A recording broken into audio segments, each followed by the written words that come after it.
Friends, so welcome back to master brand show. आज आपल्याकडे एक असे स्पेशल गेस्ट आलेले आहेत जे आपल्या कराडमध्ये खूप टाइम पासून खूप जास्तच फेमस आहेत. सो वेलकम टू अभिषेक पवार, म्हणजेच आपले अभि पवार. हॅलो, सुरू करायचं? हो नक्की. सो अभि, तू तुझ्याबद्दल थोडंफार आमच्या ऑडियन्सना सांग. नमस्कार, मी अभिषेक पवार. मी कॉन्टेंट क्रिएटर आणि इन्फ्लुएन्सर आहे. गेले 4 ते 5 वर्ष झालं या फील्डमध्ये आणि ही फील्ड माझ्या आवडीची आहे. म्हणजे शाळेपासून म्हणायला गेलं तर मी शाळेतल्या नाटकात काम करणं, परत गाणी म्हणणं हे करतोय. आणि ह्या फील्ड मध्ये येण्याचं कारण एकच होतं की आपल्या भागातले ब्रँड्स ते लोकांपर्यंत पोहोचावेत. त्या ब्रँडचा म्हणजे त्या जे ओनर आहेत ब्रँडचे, त्यांना सोशल मीडिया थ्रू काहीतरी फायदा व्हावा. ओके. म्हणून मी आपल्या भागातल्या लोकांना एक माझ्याकडून मदत म्हणून आता कराडमध्ये इन्फ्लुएन्सिंग सुरू केलेला मी पहिला. मग त्या टायमाला कराडमध्ये एवढं कोण नव्हतं जे माझ्या डोक्यामध्ये ते आलं आणि मी त्याची सुरुवात केली. आता बघताय तुम्ही एक 100 पायऱ्यांमधली एक पहिली पायरी चढलोय मी आणि सुरू झालंय माझं.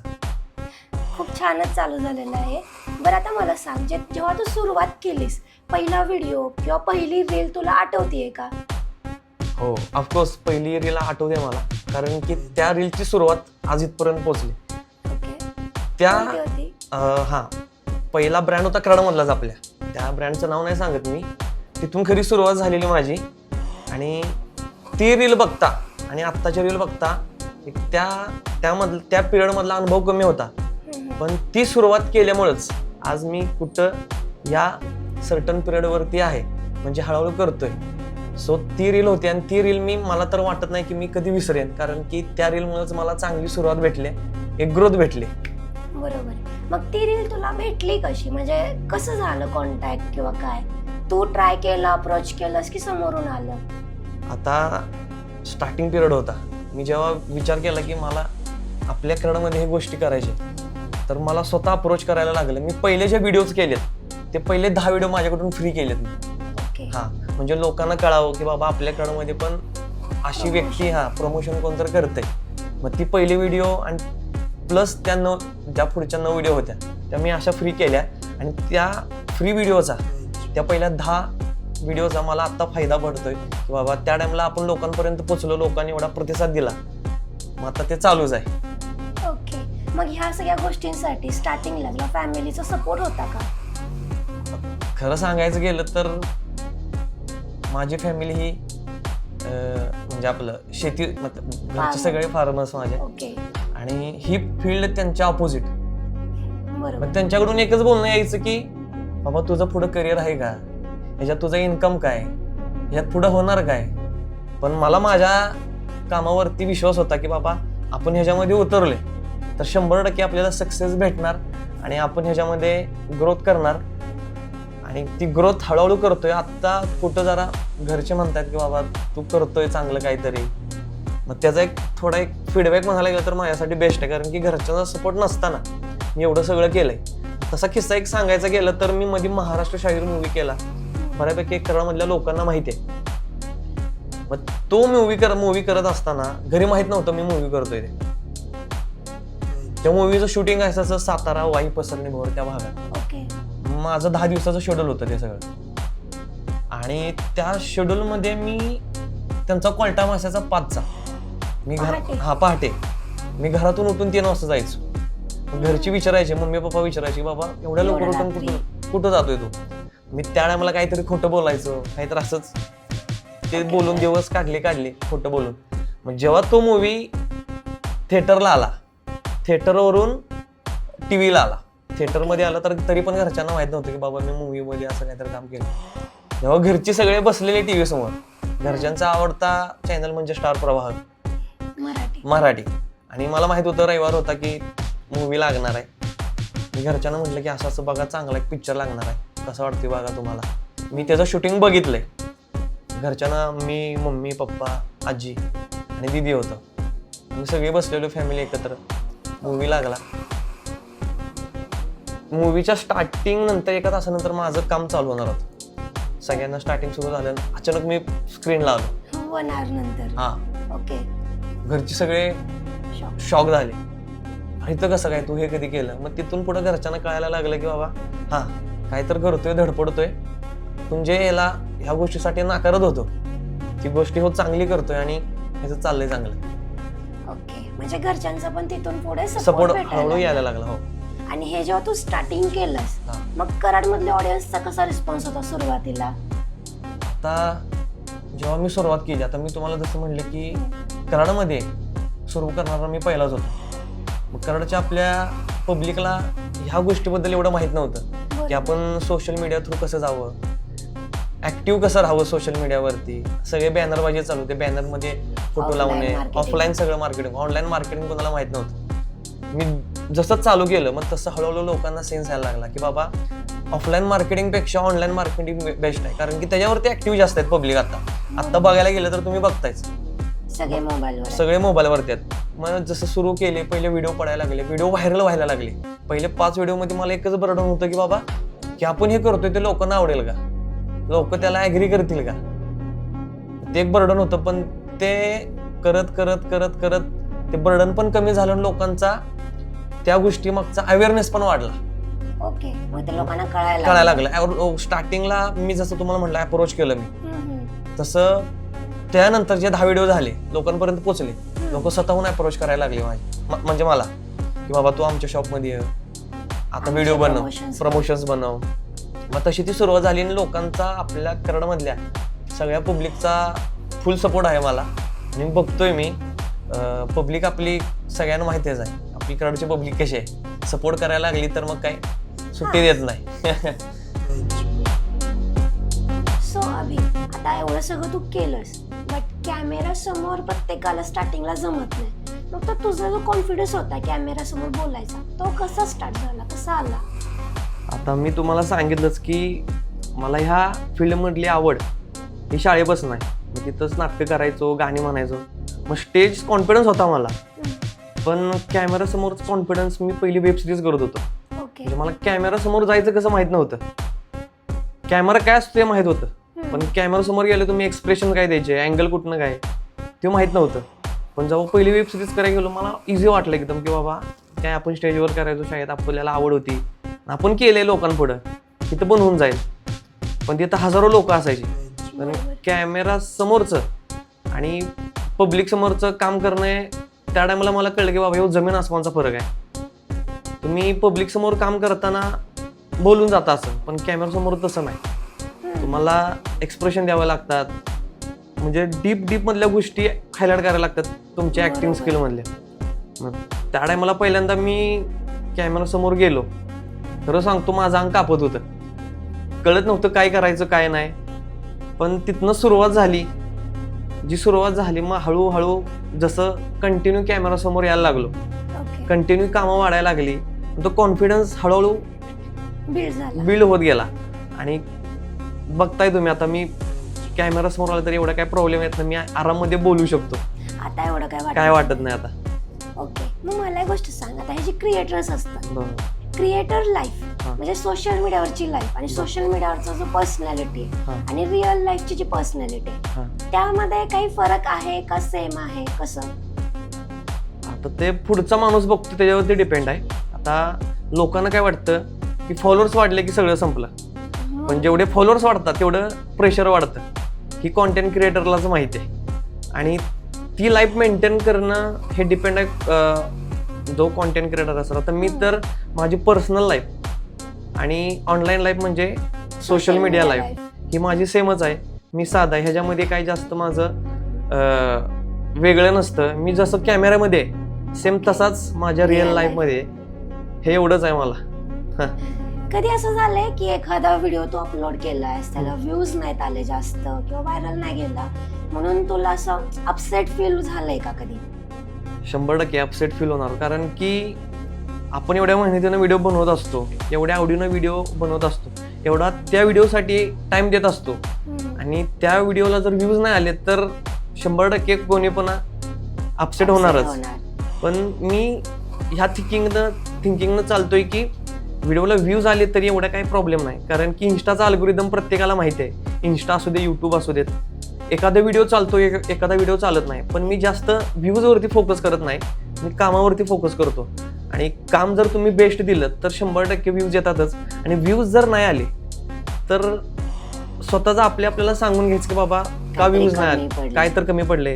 मग ते काय कमी पडले हे पुढच्या व्हिडिओमध्ये आपण जर ती ताकद लावली, कव्हर केलं तर 100% रिस्पॉन्स भेटणारच आपल्याला. आता अजून एक गोष्ट, सगळे म्हणतात सोशल मीडियाला एक व्हिडिओ टाकला परत जर तुम्ही गेला म्हणजे सोडून दिलं तर ते राहत नाही की फॉलोअर्स ग्रोन अप. म्हणजे कन्सिस्टन्सी लागते बरोबर, डेली अपलोडिंग किंवा 1-2 दिवसात तरी अपलोड करावं झालंच पाहिजे. मग ते कन्सिस्टन्सी म्हणजे हार्ड आहे का मेंटेन करणं, काय इझी आहे? कन्सिस्टन्सी डिपेंड करतं आपलं काम कसं आहे. बरोबर, म्हणजे तुम्ही जसं म्हणला की बाबा हार्ड पण आहे आणि इझी पण आहे. जो बर्डन आणि प्रेशर घेऊन काम करतोय त्याच्यासाठी हार्ड आहे, जो मनानं आवडीनं काम करतोय त्याच्यासाठी इझी आहे. आणि कन्सिस्टन्सी राहणं, एखादा सक्सेसफुल कॉन्टेंट क्रिएटर इन्फ्लुएन्सर तो जर कन्सिस्टन्स राहिला तरच त्या ह्याच्यामध्ये तो टिकून राहील, सक्सेसफुल होणार. पण तसं टफ पण आहे. आणि तर मी स्टार्टिंगला जेव्हा हे सगळं चालू केलं ना तेव्हा मला हे हार्ड वाटत होतं, कारण की हे कंटिन्यू डेली शूट करणं, दर ठेवणं मला होतच नव्हतं. कन्सिस्टन्सी एकदम म्हणजे होतच नव्हती माझ्याकडून. मी आज व्हिडिओ केला तर तो व्हिडिओ 4 दिवसांना पोस्ट करणार, त्यानंतर शूट करणार, म्हणजे 4 दिवसांनी एकदा माझा व्हिडिओ व्हायचा. मग ते हळूहळू समजून घेऊन गोष्टी बघत मग ते मला कळायला लागले की बाबा ह्या गोष्टी जर सक्सेसफुल व्हायचं असेल तर कन्सिस्टन्सी ठेवलीच पाहिजे. आणि मी ठेवली आणि हळूहळू ग्रो झालं. हो, कन्सिस्टन्सी माझं एवढं सांगेन की भाई तुम्ही ह्या गोष्टीत जर आला तर कन्सिस्टन्सी ठेवा. ओके, आता थोडंफार अल्गोरिदम बद्दल काही सांगशील? म्हणजे तो आता एवढा टाइम करतोय, जे न्यू आहेत त्यांच्यासाठी अल्गोरिदम. आता जे न्यू कमर्स येतात म्हणजे इन्फ्लुएन्सर व्हिडिओ वगैरे करतात, त्यांची एक इच्छा असते की बाबा मी व्हिडिओ टाकलाय व्हायरल गेलाच पाहिजे. हे त्यांना त्याचं मागचं साम्य कळत नाही की बाबा इन्स्टाचा अल्गोरिदम काय आहे, लोकांना काय बघायला आवडतंय. आत्ताचा अल्गोरिदम बद्दल सांगायला गेलं तर काय जरी टाकलं तर व्हायरल होतं. एखादा चांगलं करत असतो त्याचं व्हायरल होत नाही. मग त्याच्याबद्दल थोडं लोक निगेटिव्ह थॉट न जातात की बाबा ही काय पण करतात, ह्यांचं व्हायरल होतंय आणि आपण चांगलं करत त्यांचं काय होत नाही. मग तो डिपेंड आहे इन्स्टाच्या अल्गोरिदम वरती की त्याला आपण काहीच करू शकत नाही. बरोबर, ते चालणार, नाही चालणार, थांबणार. आणि व्हायरल झालं तर एकदा व्हायरल व्हायला लागलं मग आयडी रीच धरून ते ग्रोथ करत. पण त्याबद्दल मला असं कळलंय, म्हणजे इंस्टाग्रामचं जे अल्गोरिदम आहे मोस्टली लोकांना टाइमपास साठी, एंटरटेनमेंट साठी काही बघायला आवडतं. मग त्या जर 3 ते 4 सेकंद एखाद्या व्हिडिओला जास्त लोक बघायला लागले, 3 ते 4 सेकंद पेक्षा जास्त तर त्या व्हिडिओला इंस्टाग्राम जास्त रिकमेंड करतो आसपासच्या एरियामध्ये. 100%. मग तो पॉइंट आहे ना, लोकांना समजत नाही. आणि जे नॉर्मली आपण म्हणतो की आपण एवढं मेहनत करतो, स्ट्रगल करतो, पण ते जात नाही. मग त्याच्यामुळे निगेटिव्ह लोक खूप व्हायला लागले, काही ड्रॉप पण करतात प्लॅनिंग, किंवा मग काही म्हणतात की जाऊ देत मी ह्यात पडत नाही, मी आपला जॉब किंवा दुसरं काहीतरी करतो, दुसरंच फील्ड माझं निवडतो मी. असे भरपूर किस्से आहेत. मग ते प्रत्येकावरती डिपेंड आहे. आपण जर आता आपण कन्सिस्टन्सी वरती बोललो, तोच एक पॉइंट तिथंच मॅटर करते. तुम्ही जर माझ्या अंदाजे आठवड्यातनं 3 किंवा 4 आणि महिन्यातून एक 10 जर व्हिडिओ तुम्ही पोस्ट करायला लागला, बरोबर, तो इन्स्टाचा इन्स्टाचा अल्गोरिदम तुम्हाला आपोआप ग्रो करतो. फक्त ती कन्सिस्टन्सी ठेवली पाहिजे आणि तेवढं त्यावरती ऍक्टिव्ह राहिलं पाहिजे, बस. एक मेन इम्पॉर्टंट पॉइंट म्हणजे सोशल मीडिया. सोशल मीडियावरती मला सांग, प्रत्येक जण ऍक्टिव्ह आहे आता, सो त्यामुळे म्हणजे सोशल मीडियामुळे लाईफमध्ये लोनलीनेस आलाय का? 100% लोनलीनेस येतोच. कारण की सोशल मीडियावरती आपल्याला ऑनलाईन लोक हजारो भेटत असतात, पण रिअल लाईफ मध्ये तसं नाही. व्ह्यूज येणं, फॉलोअर्स वाढणं हे आपल्या सोशल मीडिया लाईफला बेस्ट आहे. पण पर्सनल लाईफला घ्यायला गेलं तर एवढे पर्सनली लोक ती जे जवळची लोक असतात त्यांना एवढं त्याच्याशी घेणं देणं नसतं. आणि जेवढं आपण ऑनलाईन असतो तेवढं आपण ऑफलाईन आपल्या फ्रेंड सोबत, फॅमिली सोबत ऍक्टिव्ह नसतो. त्यामुळं थोडा जरा सोशल मीडियामुळं लोनलीनेस म्हणजे थोडं आपण पर्सनल लाईफमध्ये मागं आल्यासारखंच आहे. कारण की जेवढा आपण वेळ सोशल मीडियाला दिला पाहिजे, म्हणजे देतोच, तेवढाच वेळ आपण आपल्या पर्सनल लाईफ मध्ये पण दिला पाहिजे. त्यामुळं लोनलीनेस तर 100% जाणवतोच. ओके. आणि आता सांग की सोशल मीडियामुळे म्हणजे ही जी फील्ड आहे तुझी, या फील्डमध्ये फेक लोक कधी आलेत का, किंवा असं झालंय का की नाही ऑनलाईन तुला मेसेज आलाय फेक प्रमोशनसाठी, पण रियालिटीमध्ये ते काहीच नव्हतं? सारखंच होतंय त्याच. कारण की त्या गोष्टीकडे जास्त मी फोकस करत नाही. स्टार्टिंगला जेव्हा चालू केलं ह्या गोष्टीतली काही माहिती नव्हती. लोक मेसेज करायचे, आमचं असं आहे, आमचं तसं आहे, तुम्ही या, तुम्हाला आपण एवढं बेस्ट करू, आपण व्हिडिओ करायचे. आणि मेन पॉइंट कुठला असतो? पेमेंटचा. त्या टाइमला ह्यांचं म्हणजे बाबा आज देऊ उद्या देऊ, तिथनं सुरुवात खरी झाली की बाबा इथून पण हे सुरुवात असतं. आणि फेक लोक म्हणायला गेलं तर असे पण लोक आहेत की बाबा कामापुरते येतात. बरोबर. बाबा माझं हे काम आहे, तुला करायचं आहे, आणि ते काम झाले की निघून जातात. आणि ह्या लाईफमध्ये पहिल्यापासून पण माझ्यासोबत या प्रवासात कंटिन्यू आलेले पण लोक आहेत. त्यामुळे आता त्या गोष्टीची सवय झाली, कुठल्या लोकांना जवळ ठेवायचं आणि कोणाला कुठे ठेवायचं हे मला म्हणजे थोडं समजलंय या फील्डमुळे. आता ह्या पॉइंटमुळे मला पण एक गोष्ट आठवली. जसे डॉक्टर आहेत, इंजिनियर आहेत, किंवा बाकी प्रोडक्ट्स आहेत, त्या प्रोडक्ट्सचे रेट्स ठरलेले आहेत. बाबा 500 म्हणलं तर आपण 500 पे करणार. बरोबर. झुडिओ मध्ये जाऊ, कुठे जाऊ. बट इन्फ्लुएन्सर जर आला एखादा प्रमोशन करायला, आता मी ते खूप जास्त अनुभवतीये रेट्सच्या बाबतीत. लोकांना काय वाटतं की अरे हे काय नुसतं व्हिडिओ काढणार, एडिट करणार, अपलोड करणार, ह्यांचं म्हणजे इतकी मेहनत नाहीये. ती जी व्हॅल्यू आपण म्हणतोय, आपण विचार करतो, ती व्हॅल्यू आता कुठेतरी थोडी यायला ग्रोथ व्हायला लागली. बट स्टार्टिंगला तसं नव्हतं. लोक नाही का फ्री मध्ये करा किंवा लई 500-1000. मग हा जो कम्पॅरेटिव्हली रेंज आहे याच्याबद्दल तुझं काय म्हणणं आहे? आता ऑनलाईन लोकांना आता थोडी सेन्स यायला लागला की बाबा आपण ह्या गोष्टीत जर पेड केलं तर त्याचा फायदा आहे आपल्याला. पण स्टार्टिंग पॉईंट म्हणजे तुम्हाला जसं बोललं की कराडमध्ये एवढा अवेअरनेस नव्हता या व्हिडिओचा. लोकांना माहित नव्हतं की बाबा सोशल मीडियावर आपण व्हिडिओ टाकूया, आपल्याला चांगलं ग्रोथ होईल, पब्लिक आपल्या न्यू कस्टमर्स आपल्याला अट्रॅक्टिव्ह होतील. पण त्या टाइमला त्यांच्या डोक्यात एकच आव्हानं बसलेले असायचे, अरे हो काय येतोय व्हिडिओ बनवून जातोय, त्याचं झालं काम. तो काय तर तास दीड तास इथं व्हिडिओ करतोय, इकडे तिकडे बघतोय, व्हिडिओ एडिट करून टाकतोय, लईत ह्याला आम्ही 500 ते 1000 रुपये देऊ शकतो. पण त्याच्या मागची मेहनत ही त्यांना माहीत नसायची. म्हणजे ते एडिटिंग, त्याचं टायमिंग. आता मी ॲज अ कॅल्क्युलेट केलंय, एक व्हिडिओ जर तुम्ही 1 मिनिटाचा बनवायला गेला तर मिनिमम 5 तास लागतात. 2 तास शूटचे, आणि एक बेस्ट व्हिडिओ बनवून द्यायचा आहे तर त्यासाठी एडिटिंगला मला तर पर्सनली मी जेव्हा व्हिडिओ एडिट करतो, मी माझे व्हिडिओ स्वतः मी एडिट करतो. आणि मला जे वाटत आहेत ना म्हणजे ते व्हिडिओ ती माझे मी स्वतः एडिट करतो, नाही तर एडिटरला देतो म्हणजे मला जास्त काम असेल तर. पण मिनिमम त्याचं टायमिंग 2.5 तास आहे.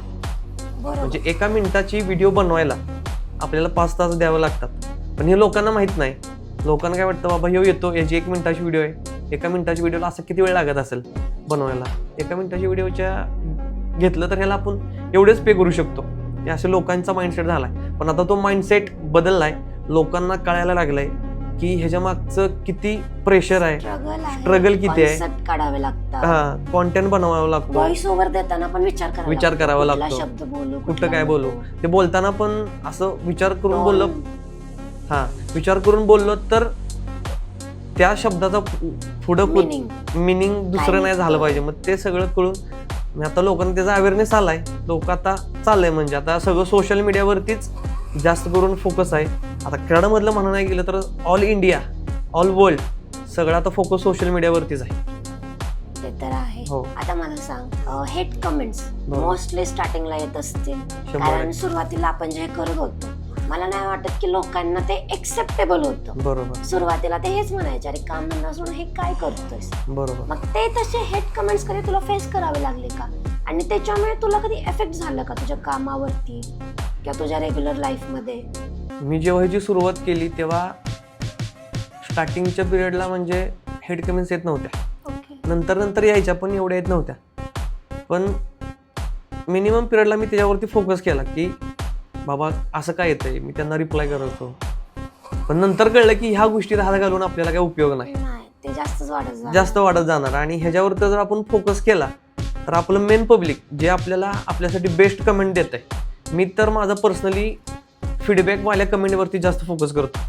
हेट कमेंट आली की मी इकडे बघत पण नाही, आणि बघितलं तर आपण स्वतः निगेटिव्ह होतो. त्यामुळे जे चांगली बेस्ट कमेंट आहेत त्याला जर आपण फोकस केला तर आपण अजून कॉन्फिडन्स वाढतो आपला त्या कॉन्टेंटबद्दलचा, अजून नवीन काहीतरी करावं वाटतं. त्यामुळे मी तर हेट कमेंटकडे आत्ता तर लक्ष द्यायचं पूर्ण बंदच केलंय. पण कधी दिलं असेल लक्ष, एखादी कमेंट तुला हर्ट झाली असेल असं? हा आहे ना हर्ट झालेली कमेंट. माझ्या मते ते व्हिडिओ कोणता होता, तो फूडचा होता काय तर. शेवटी फूडच्या व्हिडिओला थोडं कोणाची डिपेंड राहतं. प्रत्येकाच्या तुमची टेस्ट वेगळी, माझी टेस्ट वेगळी. मग शेवटी आता ती मलाच फेस करावं लागलं. मी त्यांना तो माझ्या पद्धतीनं जो काय रिप्लाय द्यायचा होता तो दिला. ओके. मग त्याच्यामुळे असं जास्त कधी इफेक्ट नाही करून जास्त मी पर्सनली तर माझ्या त्या कॉमेंटचा सोशल मीडिया लाईफला अफेक्ट करून घेतलाच नाही. आता आपल्या ऑडियन्सला जाणून घ्यायला आवडेल की तू रिअल लाईफ मध्ये कसा आहेस. रिअल लाईफचं माझं सांगायचं गेलं तर जसा मी व्हिडिओत दिसतो तसाच रिअल लाईफमध्ये पण आहे. आणि मला जसं मी कॅमेरासमोर रिॲक्ट करतो, गोष्टी एनर्जेटिक दाखवतो, तसंच मला रिअल लाईफमध्ये राहायला आवडतं आणि मी राहतोय. नवीन लोकांना मला भेटायला आवडतं, नवीन गोष्टी शिकायला आवडतात. आणि सोशल मीडिया लाईफ तुम्हाला तुमच्या जी सोशल मीडियावरची पब्लिक आहे ही तुम्हाला सोशल मीडियावरती बघत असतं, हे तुम्हाला पर्सनली कनेक्ट झालेलं असतं. आणि ते तुमच्या रिअल लाईफमध्ये पण तुम्हाला कनेक्ट असतात की बाबा हा सोशल मीडियावरती असा म्हटल्यावर हा रिअल लाईफमध्ये पण असाच असला पाहिजे. आणि मी तसाच आहे. जेवढं साधं आणि सिम्पल राहता येईल तेवढं मी काम करतो, आणि जेवढे माझे पाय जमिनीवरती ठेवता येतील तेवढं ट्राय करतो. ओके. मग आता हे सगळं वर्कलोड, कामाचा प्रेशर, ह्याच्यामुळे कधी तुला स्ट्रेस आलाय, आणि आल्यानंतर तू ते डील कसं करतोस? आता या फील्डमध्ये प्रेशर येणं साहजिक आहे, कारण की व्ह्यूज कमी येतात. कधी कधी कॉन्टेंट कसा करायचा हे त्याचं प्रेशर असतं.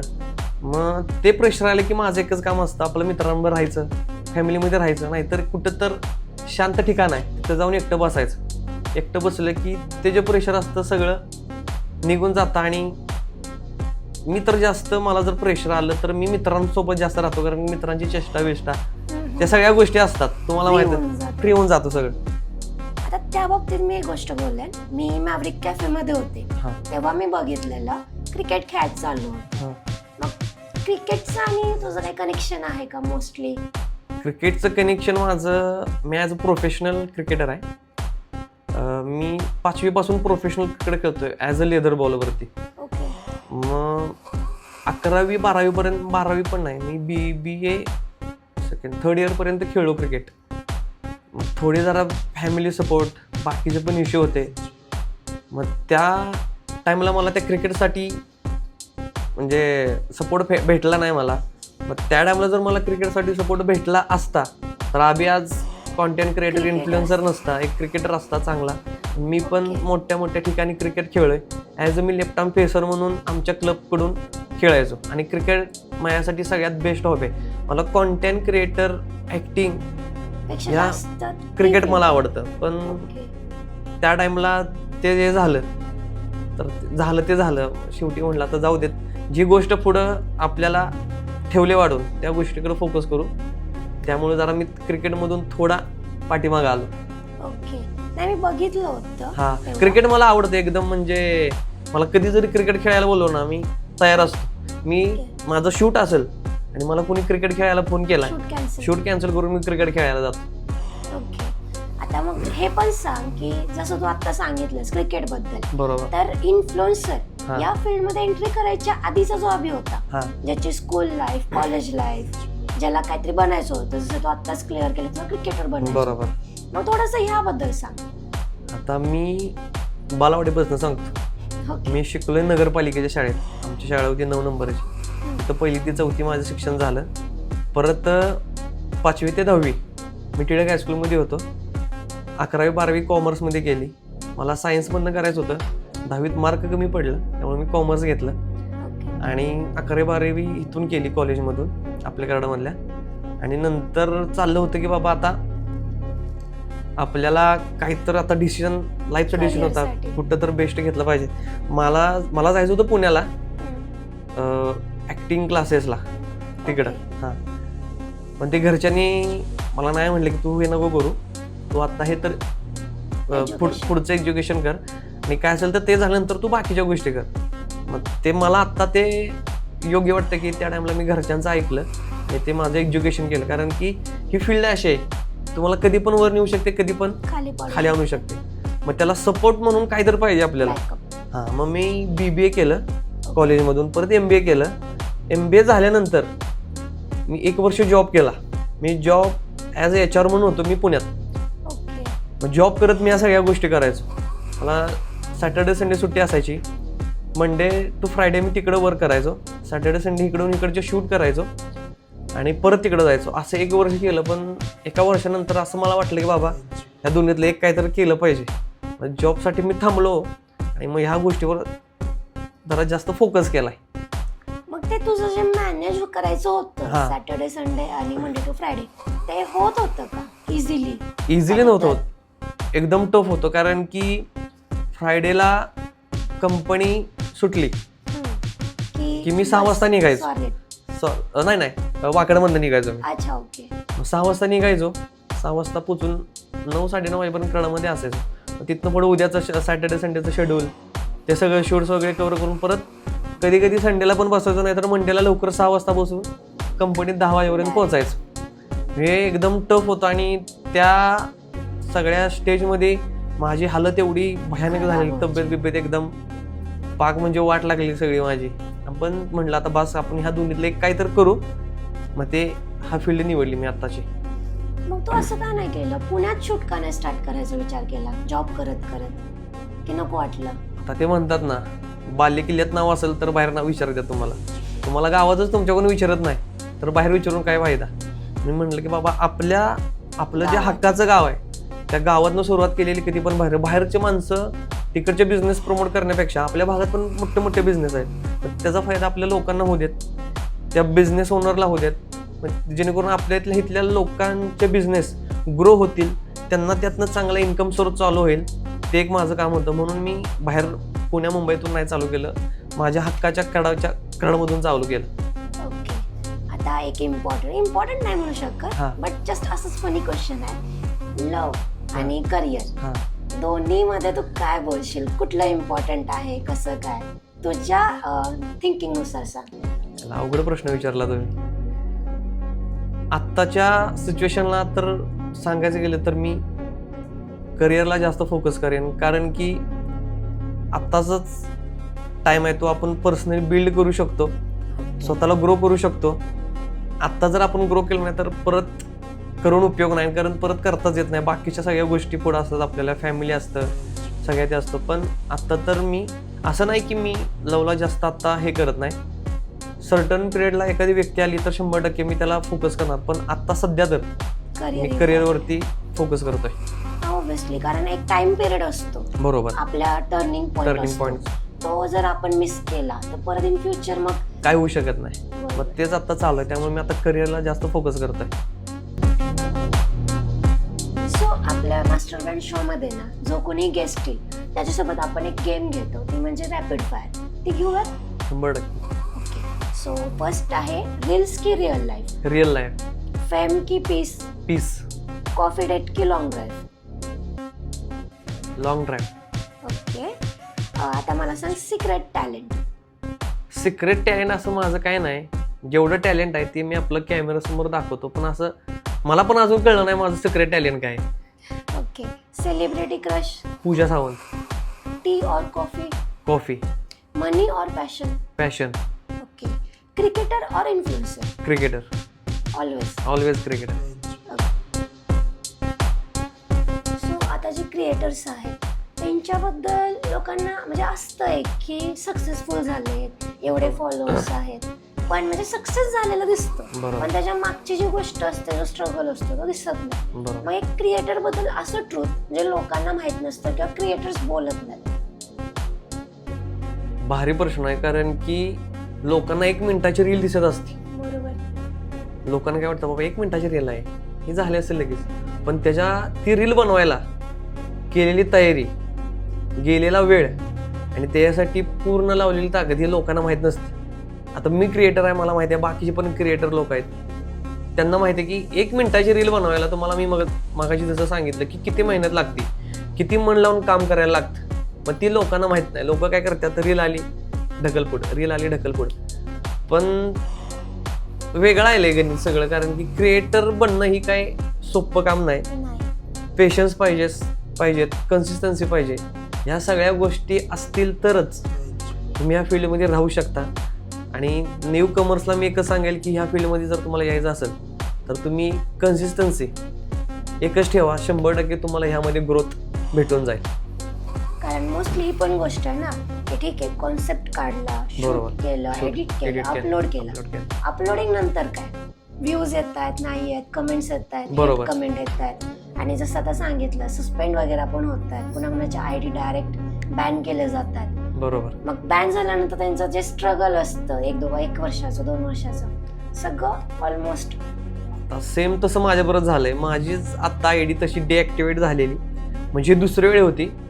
पहिली आयडी गेली ती गेलीच, आणि जी दुसरी आयडी होती ती मी माझ्या पद्धतीनं म्हणजे ते थोडं रिकवर करून घेतलं, कारण की सगळं काम माझं त्याच्यावरती होतं. ही जर आयडी गेली असती तर जास्त म्हणजे आता परत नव्यानं सुरुवात करायला लागली असती. मी केली असती, त्याचा काय म्हणजे प्रॉब्लेम नाही, पण ती रिकवर केली मी. पण ह्या गोष्टी आहेत की बाबा सस्पेंड होणं, डिॲक्टिव्हेट होणं, तर त्यासाठी क्रिएटर्स लोकांनी जरा समजून राहावं. जे तुम्ही शूट्स करताय, इन्फ्लुएन्स व्हिडिओ करताय, ब्रँड शूट करताय, जरा ते व्हिडिओ इंस्टाग्रामच्या कम्युनिटी गाईडलाईन्समध्ये बसतायत का हे बघून व्हिडिओ करा, जेणेकरून हे प्रॉब्लेम तुम्हाला येणार नाहीत. आणि लोकांनी पण त्यांची व्हॅल्यू केली पाहिजे. 100%. कारण एवढे सगळे रिस्क घेऊन जर क्रिएटर तुमचं प्रमोशन करतोय तर काहीतरी गोष्ट असेल ना. 100%. आणि आता माझा अजून एक क्वेश्चन आहे की लोक इग्नोर करतात किंवा मग डायरेक्ट हट करतात. मग ह्या दोन्हीपैकी इग्नोर केलं किंवा डायरेक्ट असं रूडली बोललं, दोन्हीपैकी जास्त वाईट कुठल्या सिच्युएशनला वाटतं? मला तर पर्सनली इग्नोर केलेलं जास्त म्हणजे असं हट होतं, कारण की रूडली बोललं की ते तिथल्या तिथे निघून जातं, विसरून जातो आपण. पण इग्नोर केले की ते कायम राहतं. आणि आपण एवढ्या मनापासून व्हिडिओ वगैरे बनवत असतो, मग त्या व्हिडिओला जर रिस्पॉन्स आले नाहीत म्हणजे इग्नोर करणंच झालं सगळं. मग ते जास्त हट होतं मला. मग त्यातून पण मी एक पॉझिटिव्हिटी घेतो की बाबा ह्या गोष्टीकडे आपल्याला बघायचं नाही. आपलं काय काम आहे, आपलं काम आहे जे ते करायचं, आपण आपल्या कामावरती ठाम राहायचं आणि करत राहायचं. लोकांचं काम आहे हट करणार, इग्नोर करणार, त्याकडे तर मी जास्त फोकस करत नाही. म्हणजे आपण आपले कर्म करत राहायचे, आपण आपलं काम करत राहायचं. बरोबर. आता खूप इम्पॉर्टंट क्वेश्चन आहे क्रिएटर्स लोकांसाठी. जसं की टिकटॉक बॅन झाला, इंस्टाग्राम जर आपल्या इंडियामध्ये बॅन झाला किंवा बंदच झालं, जर शेवटी ते ऍप आहे एक, बरोबर, एक टेक्नॉलॉजी म्हणू शकतो आपण त्याला, जर ते बंद झालं तर मग काय? ह्याचा तर मी पण विचार केला नव्हता. मग यावरती काय मत आहे? कुठला बॅकअप प्लॅन किंवा कसं या गोष्टींना तुम्ही डील करणार? आता इंस्टाग्राम बंद झालं तर 100% धक्का तर बसणारच आहे, कारण की एवढी मेहनत, एवढं कष्ट आपण त्याच्यावरती, आपलं काम त्याच्यावरती केलंय, आपण एवढं कष्ट घेतलंय त्या अकाउंटवरती. बंद झालं तर 100% कोणाला नाही, तुम्हाला, मला, ऑल इंडियामधल्या सगळ्या क्रिएटर्सला धक्का तर बसणारच आहे. पण माझं एक मत आहे की बाबा मी प्लॅटफॉर्मपेक्षा जास्त करून स्किलला महत्त्व देतो. स्किल कोण आपल्याकडून काढून येणार नाही. जर इंस्टाग्राम बंद झालं तरी स्किल्स आपल्या पैसे आहे, परत आपण त्या गोष्टी तयार करू शकतो, परत व्हिडिओ रिक्रिएट करू शकतो. आणि नवीन प्लॅटफॉर्म, इंस्टाग्राम गेले म्हटल्यावरती नवीन प्लॅटफॉर्म कुठला तर येणारच आहे, त्यावरती आपण नवीन सुरुवात करू शकतो. त्यामुळे इंस्टाग्राम बंद जरी झालं तरी पर्सनली मला तर एवढा काही प्रॉब्लेम येणार नाही, कारण की मी तेच रिक्रिएट करून दुसऱ्या अकाउंटवरती पण टाकेल. ओके, ऑलरेडी काही प्लॅटफॉर्म्स आहेतच आपल्याला, पण ते जास्त आपण यूज करत नाही, कारण की इंस्टाग्राम प्लॅटफॉर्म असा आहे की तुम्हाला चांगलं बिल्ड करतोय आणि लोकांच्या मोबाईल मध्ये पोहोचलाय. बाकीचे तसे प्लॅटफॉर्म नाहीत, पण नाहीत. मग इंस्टाग्राम बेस्ट आहे, पण जसं इंस्टाग्राम बंद होईल तर तसे बाकीचे पण प्लॅटफॉर्म लोकांच्या मोबाईल मध्ये येतील आणि तिथून परत रिक्रिएशन चालू होईल. ओके, म्हणजे काही ना काही परत स्टार्ट होईल. बरोबर, या होप मध्ये आहे. येस. ओके, आता लास्ट क्वेश्चन जो कंपल्सरी असतो की मास्टर ब्रँड शो सोबत पॉडकास्ट करून कसं वाटलं? सगळ्यात ह्या पॉडकास्टसाठी म्हणजे आपण जे आधी डिस्कस करत होतो त्यानंतर आपण आता आज पॉडकास्ट शूट केला, ओव्हरऑल एक्सपिरियन्स कसा आहे? आता तसं सांगायला गेलं तर माझा हा दुसरा पॉडकास्ट आहे आणि मला तुम्ही इथं बोलवल्याबद्दल तुम्हाला थँक्यू बोलतो, कारण की आपली लाईफ जर्नी अशी सांगणं, बोलणं, लोकांना ते आपल्या लाईफ जर्नीबद्दल ऐकवणं, ते थोडं कुठं तर माइंड रिफ्रेशिंग होतं. आपण जास्त कोणापाशी बोलत नाही, पण ह्या ज्या गोष्टी आपण सोशल मीडियावर बोलणं, तुमच्या पेजवरून लोकांना समजणं, हे पर्सनली भारी वाटतं. आणि आपलं जे इतक्या दिवस जे चालू होतं करायचं ते शेवटी आज सक्सेसफुल झालं. आणि मला इथं बोलवल्याबद्दल तुमचं मनापासून आभार. तुम्ही आल्याबद्दल सुद्धा थँक्यू सो मच. कारण मी खूप प्लॅन करते नवीन गोष्टी, पण त्याच्यासाठी तुमच्यासारख्यांचा पण सपोर्ट लागतो. 100%. आमचा तर सपोर्ट 100% तुम्हाला असणारच आहे. काही जरी मदत लागली तुम्हाला, आपण पहिल्यापासून ओळखतोच, कधी मला फोन करा, 100% मी हजर राहीन तुमच्यासाठी. चालेल, नक्कीच. Okay, thank you. थँक्यू.